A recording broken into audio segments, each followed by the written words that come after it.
Today's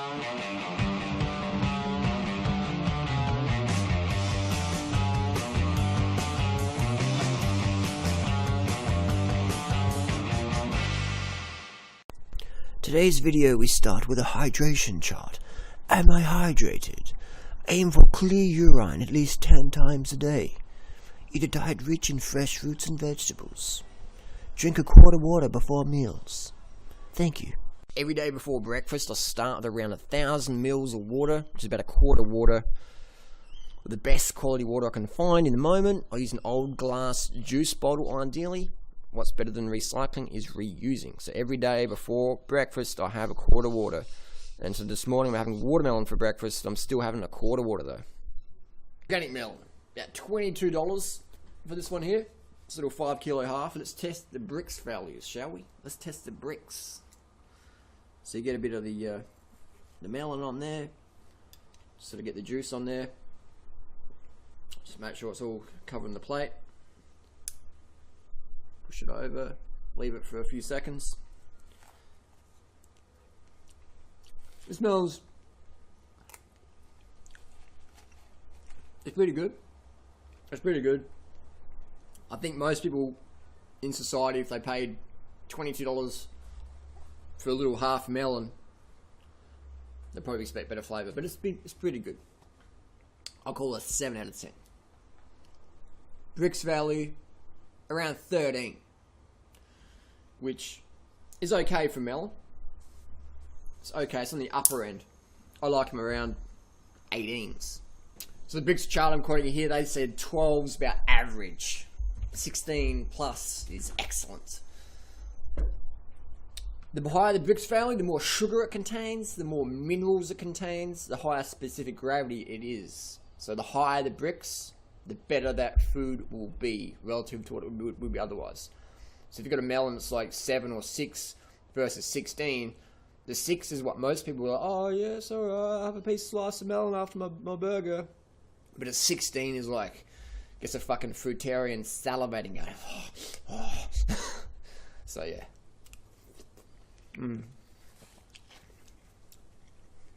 It's alright. It's average. Good. It's, you know, bit above average maybe. So it puts the question out there, if people can't afford the fruit, let's say you can afford the fruit, let's say you can afford to eat like Durant and Freely, the couple who spend more money on fruit for personal consumption than anyone else in the world, possibly. I'll put it out there as a little bit of a challenge. So if you can afford to eat like us, can you get the quality that really satisfies you? I mean, we're not doing this for weight loss, or we like being lean. So I'll lie there, but you know what I mean? Like some people, they'll do fucking anything for weight loss. They'll drink motor oil for weight loss, or just, it was like cotton balls in fucking orange juice or some bullshit. People, just dangerous, crappy shit. So we're not like that. We like to eat, all right? We like to eat tasty food and lots of it. So let's say you're at that sort of paradigm, you can afford it. This next challenge is, can you get it? Where is this satisfying fruit where you just eat it and go, oh my god, that's it? Satisfaction. A lot of people will eat crappy fruit because they just want to lose weight. We're already lean as fuck, and we're going to stay lean as fuck because we know how to eat healthy, and we prefer fruit, but getting the really quality fruit that satisfies us, that is the challenge here in Australia and almost anywhere in the world. Thailand is the easiest. The US is pretty good as well. Some really good fruit in the US. I was very surprised. Every year I go back there, some top-notch fruit. So a lot of people can eat crappy fruit for some time, do a bit of weight loss goals or whatever, but they never sustain it long term because eventually that full-on drive and passion to eat crappy fruit goes away. Especially once you have some quality fruit, and then you go back to the shit, you're like, oh my god. It's like when you have a high-level relationship or bicycle or job or whatever you love doing, and then you go back down to a lower level again, you're like, oh, fucking hell, this sucks. I can't do it. You lose that drive. You lose the drive. So that's the challenge, man, is getting that high-quality fruits. And that's why I always laugh at people who critique us for giving people backup plans, but they're eating like us anyway behind the scenes, or they're eating like rancid nut butters or whatever. Most of the time they're eating like us anyway, but they don't want to tell it because they've invested so much money and time in raw foodism or whatever. They don't want to be honest and transparent because they don't want to destroy the illusion. They want to keep the hope up. But I understand where they're coming from. But I think it's better to be realistic, because this is a realistic lifestyle. Let's be realistic with the challenges or situational inconvenience, can't get the fruit, whatever, and let people be prepared for that, versus pretend we live into some fully raw fairy tale or whatever, but it's never that way, is it? It's never that way. Once we start to dust a bit of the dust off, the shine isn't really there. It's sort of like the gold coating, and I remember I had a gold watch once, and I was like, yeah, I've got a gold watch, and after a few months of wearing it, my sleeve had like worn it down to the silver, and I was looking at it and saying, oh, it's not so gold anymore, you know? After a while you realise it's not as gold as it looks on YouTube or whatever. Reality. So we like to be more real, relate to people. That's why we are who we are. You know, look at my clothing and shit. Look at us. Look at us. He really doesn't wear any full-on foundation makeup or whatever, or our lighting's so. We like to be more authentic so people can relate to us, because I think when you can relate to someone, they can carry your message, the message, whatever you want to call it, and incorporate it into their lifestyle. It's a bit like looking for a new hard drive or a solid state drive for your MacBook or your computer. You go on eBay and you read some feedback, and you're like, I can relate to that person. They speak my language. I'm not a computer geek, but that person speaking my language. I can probably put a new hard drive in my computer and make it a solid state or whatever. But if it's this full techno jargon, unrealistic magic that you go, oh, that's amazing. You think that's amazing, but you can't really do it because you can't relate to them. So that's what we're trying to do more and more, is be the everyday person into health, into weight loss, into fitness, drug-free, steroid-free fitness, no EPO. Just giving people some objective, everyday tips. You can see us in the street, you can talk to us anytime. See us out training, do a U-turn, some come say good day. Come ride with us the next few hours, whatever, we don't care. If you've got the questions, we'll answer them. Face to face. So that's what we're trying to do, is be more and more authentic, more realistic, and no illusions. No illusions at all. So we're going to weigh out some bananas here. Going to tear the scale, set it to 0 for this time. Got some organic bananas nicely chopped here. And we're going to tip them on and weigh them out. There's probably a better way to do this, but what I'm going to use is I'm just going to put them in the jug from now on. It's maybe a bit easier. And just minus 600 grams. So these are organic bananas chopped up. If you chop them up, you can fit more in the blender. You can really pack it in, mash it down. I like to ram it. There's one on the floor. 8-second rule. Give it a bit of a blow. And it's all good. Bit of fibre. Put it on there. Pick up the rest of them. Slap it on. Slap it on this fry pan. Please don't use oil when you fry things up. This is a pan Freya uses to make some oil-free, sodium-free sauces for her baked potato binges she has every night. Freya's got an amazing physique. She's so slim because she eats healthy. You have to look at other people who are doing this lifestyle as long as Freya. They're still overweight. And you're like, what the fuck are you eating? What are you eating? Doesn't make them bad people, but... So we've got 1,500 grams there. So it's about 1,500 calories bananas. We've got about 100 grams of dried fruit there. That's the fruit-wise straps. It's about 300 calories. So it's 45 grams empty. So we've got 140 grams of sugar there. There you go. So we do the quick calorie math, and we have our smoothie ready to roll. So we've got 1,500, 1,800s, about 2,200 calories here for about $25. Done.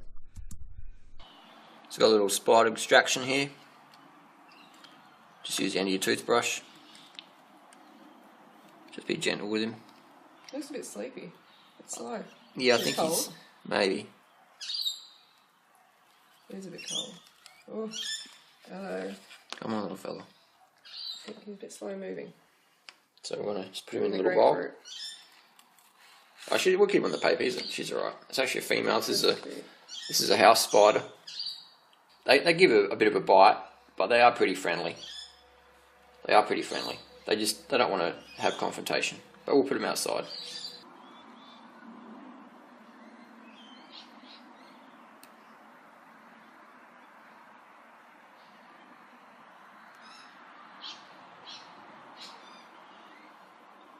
There we go.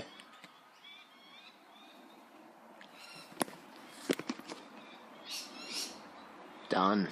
Done deal.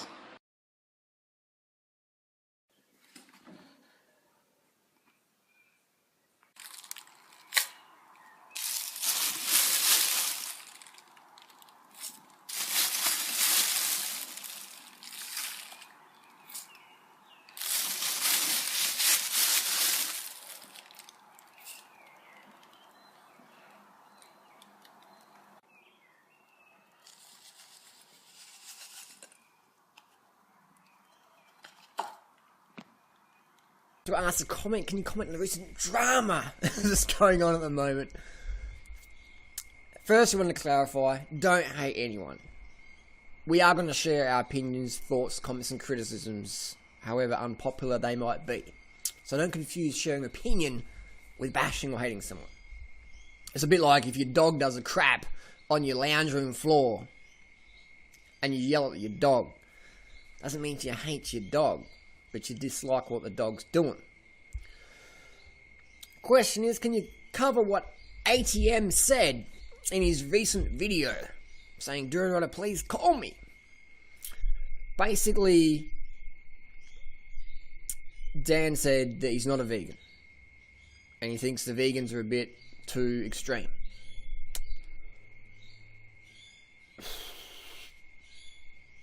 I don't know what to say about that one. Let's cover some points then. Let's be objective. Dan talks about mucoid plaque. Mucoid plaque has been debunked over and over and over. I cycle with some surgeons here and there. Bicycle ride. Surgeons, they're cutting up bodies all the time. Every surgeon I meet, I'm like, "Oh, you're a surgeon, cool. Have you ever done colon surgery? Bowel surgery?" Like, all the time, man. "Have you ever seen mucoid plaque?" They're like, "What?" I'm like, like ropes of like old plaque in there. And they're like, "What?" And I'm like, like there's the stuff you see on those, like, those cleansers and that. What? They don't know what I'm talking about. What you see with mucoid plaque is the bentonite clay herbs and shit that you ingest and you crap them out. That's like a $200 crap right there. That's what you're seeing. So mucoid plaque, debunked. Ask any surgeon. They're cutting up colons all the time. They know what's going on. Dan says that vegans don't get enough cholesterol and you need to consume cholesterol. So I don't understand from where. Dan asked me to call him. I've been writing emails to Dan all year long. I get more emails than Dan gets.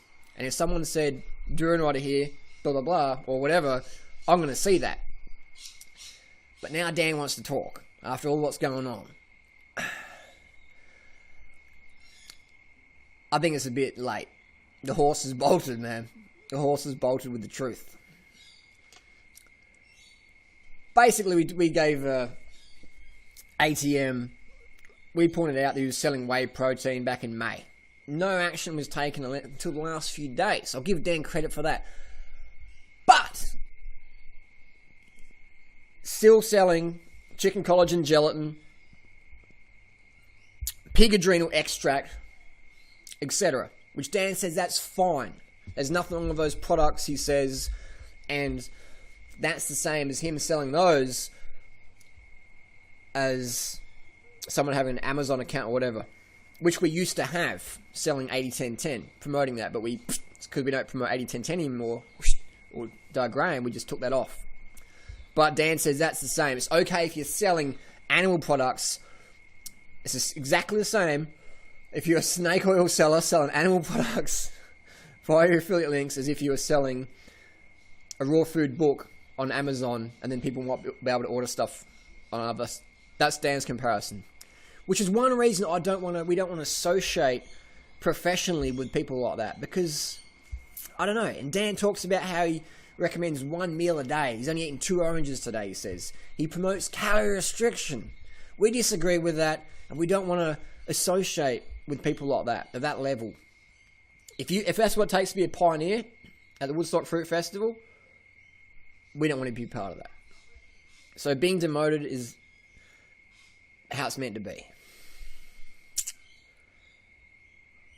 Dan brushed over the point that he still sells his stuff. Talks about how bee products are good for you. The amount of people I've known with bee product allergies in the health world over the last decade is enormous. It's enormous. Some people go to hospital with anaphylactic shock. Many people don't. They just get facial swelling or abdominal swelling or nervousness in the brain or whatever, because a lot of the pollens from the bee pollen are actually toxic, like poison ivy, Salvation Jane, oleander, etc. The bees are scraping all this pollen up, then you're consuming that, you're microdosing these toxic pollens, little small amounts, microdosing, and that causes havoc on your immune system. So I don't recommend bee products. Even if the bees came to me and said, hey, we've worked hard for this pollen and honey, we want you to have it, I'll be like, thanks man, but I wouldn't eat that because it's toxic stuff. Why do we need to eat honey when we've got sugar or fruits or dates or whatever?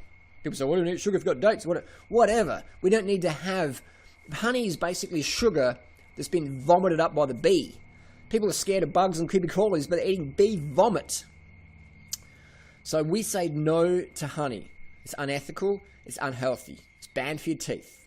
Acidic as fuck. This is basically the digestive acids of the bee. Which brings another point is that Christina put out some recipes with honey in there. And then she took that and said, oh, I didn't do that. No, I don't use honey at all. Drew and Freely hacked my email account and put this up on the internet. That's what Christina's saying, which is untrue. I'm not sure why Christina would make up such tall stories like that, but that's what I got in an email just a few minutes ago. So there's a lot of drama going on at the moment. So that's my little comments and criticisms there. I find it disappointing though that people haven't really responded to the drama, the discussion going on. It's just sort of like, can we just get rid of Drew and Rodden Freely and pretend everything's just going good as normal? Just push them out the way and step in the limelight. And, hey guys, hey. We like to tell our experiences. We like to share our opinion. We like to share our truths. You can't push us out the way and expect we're going to just go, okay, I'll just be like, we're going to stand up and speak for what we believe in. That's what we're going to do. So we don't hate anyone, but we will stand up and express ourselves. That's what we're doing. So don't see it as hating or bashing. It's just sharing the truth. If your dog craps on the rug, you tell the dog it's not acceptable behaviour. If people do things to us, we'll stand up and say, hey, that's not acceptable behaviour. We won't tolerate that. Thank you very much. So that's why we want to distance ourselves from people that promote calorie restriction, promote animal products, sell animal products, so they don't, but they do. People who make up stories about us on the internet, send emails around to people, say, oh, Drew and Rodden did this to me or whatever, stop being a liar. Because end of the day, we've got all those emails, and the truth's the truth. But we're not going to put those emails out. There's no need to do that right now. So, but I'm sure people can just realise, just be more mature and be civil. Be a little bit more respectful. Just be honest. Just be fucking honest. Just share the truth. Because when you make up stories in today's world of emails and into emails and shit, you always get caught out. Your little nonsense always gets caught out. So be honest.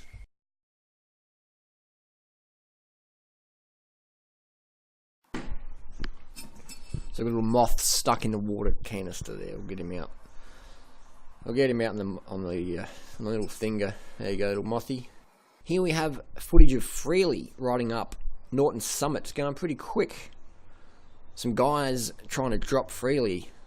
If you're a female cyclist, guys don't want you to ride with them. Pretty much. I mean, they do appreciate your company, but they don't want you making them look bad. So you can see how fast Freely's going. We're passing over the riders. I'm on the back here enjoying the scene. These guys are just trying so hard to get through. There's another cyclist we're passing. These guys are very fit. These guys are very fit, but they couldn't drop freely. Look at her. Look at her. Just pushing the pedals. Spinning it. Spinning it. So the guy in front of Freely, he's on a $10,000 S-Works Venge. Passing another rod on the left here. He's on that's a $12,000 BH Ultralight. Look at Freely, just how quick she passed him. Freely's vegan 7 years. Look at her. Little legs. Zooming up and down the hill. That's what we're talking about. Another rider just passing people left, right and centre. Here we have some organic polenta. This is cornmeal, certified organic. We always try and use everything organic when possible, especially your staples. Do your best to get organic. This is GMO free organic corn. This is what Kenya lives on. The Kenyan runners, they live on cornmeal as their staple. Bananas, corn and sugar are the staples of the lean Kenyan runners. If you ask a Kenyan runner, ugali, that's the cornmeal. I'm not going to show you how to cook it up because there's plenty of recipes in the net, but this is cornmeal, very, very slimming food. Get organic. It is extremely slimming, high energy, excellent for next day's stamina. Is it as good as bananas? It's not, but it's pretty close. And it's something good to have in the pantry because it's always ripe. You just put it on the stovetop, cook it up. Just Google up how to make ugali. And it's very easy, it's very cheap, it's very nutrient dense, and it's very slimming. Like I mentioned before, just look at Kenya. Kenya lives on corn. Anyone who says corn is fattening, they wouldn't have a fucking clue. Tell them, have you been to Kenya lately? Do you know any Kenyans? They live on corn. I do, and they're slim and lean. They're like greyhounds. So ugali, there it is there. It's just dried out, crushed up corn, pretty much. Amazing food.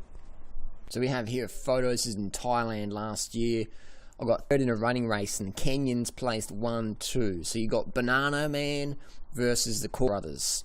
So fruit or starch, be that your staple, you will achieve Olympic level body fat levels in due time. There's no doubt about it. This is how it is. Fruit or starch. Make your choice at mealtime. Understand both will get you lean as fuck. No doubt about it. No doubt about it. If you eat like a fucking Kenyan, you will fucking look like a Kenyan in due time. Please don't write me, why do I look like a sumo wrestler? Well, you're not eating like a Kenyan, are you? Or you're not eating like a fruitarian.